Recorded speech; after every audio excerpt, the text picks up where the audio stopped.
Nicole Ferroni, on me dit que vous êtes impressionnée. Oui, monsieur Cohen. Écoutez, aujourd'hui, je suis très impressionnée d'être devant celui que tout le monde redoute en période électorale, monsieur Teinturier de l'Institut Ipsos, qui, au candidat des présidentielles, en fait voir de toutes les couleurs. Et je dis pas ça pour le jeu de mots, mais par souci de vérité, puisque c'est quand même ça, le métier de sondeur, hein, c'est de prendre sa petite sonde, sa petite pipette, et d'aller mesurer les couleurs dans le cœur des Français. Est-ce qu'il vire du rose au vert? Est-ce qu'il tire plutôt sur le bleu marine? Et vous, monsieur Teinturier, vous dites, ben non, là, il ne tire ni sur le vert, ni sur le bleu, ils se tirent tout court, ils n'en ont plus rien à faire, plus rien à foutre, ils ne croient plus en la politique. Et moi je me dis, mais c'est bizarre cette conclusion, parce que moi au contraire, je trouve que ça boum boum vachement la politique chez les citoyens. Je veux dire, cette année, il y a quand même eu la première primaire citoyenne qui, par le vote de 130 000 personnes, a permis d'élire la candidate citoyenne Charlotte Marchandise. Il y a aussi le mouvement de la Maison des Citoyens et son candidat Alexandre Jardin, qui nous offre tous de beaux messages d'espoir, mais aussi de très beaux jeux de mots, puisque leurs soutiens pourront crier « Le monde n'est pas une marchandise !» Enfin, sauf notre candidate,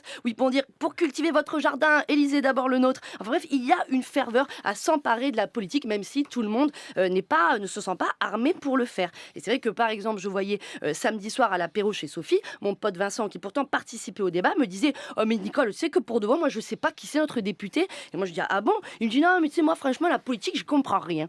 Et moi, je dis, mais comment un mec qui prend l'apéro peut ne pas comprendre la politique? Parce qu'au final, c'est quand même exactement pareil. Rien ne ressemble plus à des chips, finalement, que des députés.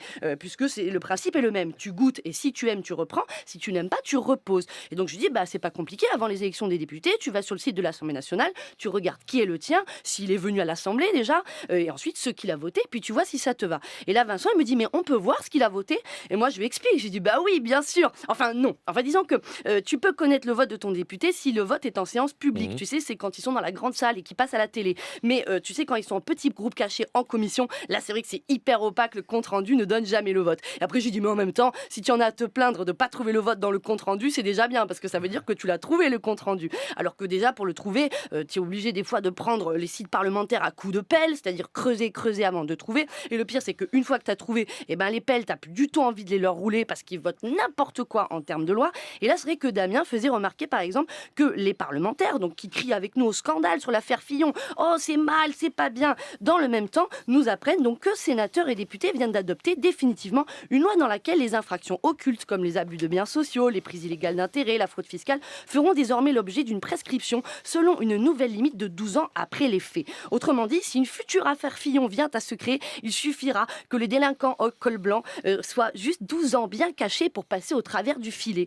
Et là, en fait, plus je parlais et plus je me rendais compte, je me disais, mais en fait, c'est pas du tout Vincent et les Français qui en ont rien à foutre de la politique, c'est la politique qui en a rien à foutre des Français. Mais la politique, en fait, elle vient, elle promet, puis elle te trompe, elle crie transparence, puis elle se cache, elle s'offusque, mais elle cautionne, elle est payée pour faire un boulot qu'elle fait pas toujours, elle veut qu'on la vouvoie parce qu'elle fait sa belle en costard dans l'hémicycle, mais après elle arrive chez toi, elle se sert dans ton frigo sans te demander, elle met même pas les coudes sur la table, elle y met les pieds, elle te parle mal, elle se fout de ta gueule et en fait, elle est quand même tout sauf polie, la politique. Donc moi, je veux bien qu'il y en ait qui disent c'est pas très beau que les Français y en aient rien à foutre de la politique. Moi, je dirais d'abord oui maîtresse, mais c'est elle qui a commencé. Et voilà, Nicole Ferroni, merci et à mercredi prochain.